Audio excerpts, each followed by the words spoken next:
வணக்கம் அன்பு பக்தர்களே.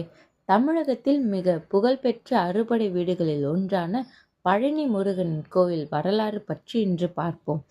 ஒரு நாள் முருகனுக்கும் விநாயகருக்கும் இடையே ஞானப்பழம் பற்றிய போட்டி நடந்தது.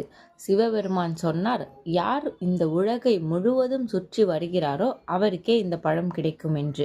உடனே முருகர் தனது மயிலேறி உலகம் முழுவதும் சுற்றி கொண்டு வந்தார். ஆனால் விநாயகர் புத்திசாலித்தனமாக தம் தாய் தந்தையரான சிவன் பெருமான் மற்றும் பார்வதி தேவியை உலகமென்று கருதி அவரை சுற்றினார். அந்த அன்பும் அறிவும் கண்டு ஞானப்பழம் விநாயகருக்கே வழங்கப்பட்டது. இதை கண்டு முருகன் சற்று வருத்தமடைந்து, எனக்கு பழம் தேவையில்லை, பழனி இருக்கிறதே என்று கூறி பழனி மலையிலே தங்கிவிட்டார். அதன் பிறகு அவர் பழனி ஆண்டவர் தண்டாயுதபாணி என்ற பெயரில் பக்தர்களை காப்பாற்றி வருகிறார். பழனி கோவில் திரு அவினியங்குடி என்று அழைக்கப்படுகின்றன.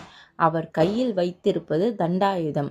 இது ஒழுக்கம், தியாகம் என்பதை குறிக்கிறது. இங்கு கொண்டு வரும் பச்சரிசி, ஜவ்வரிசி, பஞ்ச சர்க்கரை சேர்த்து செய்யும் பஞ்சாமிர்தம் உலக புகழ் பெற்ற பிரசாதமாகும். வீடியோக்கு மறக்காம நம்ம சேனலை சப்ஸ்கிரைப் பண்ணிக்கோங்க.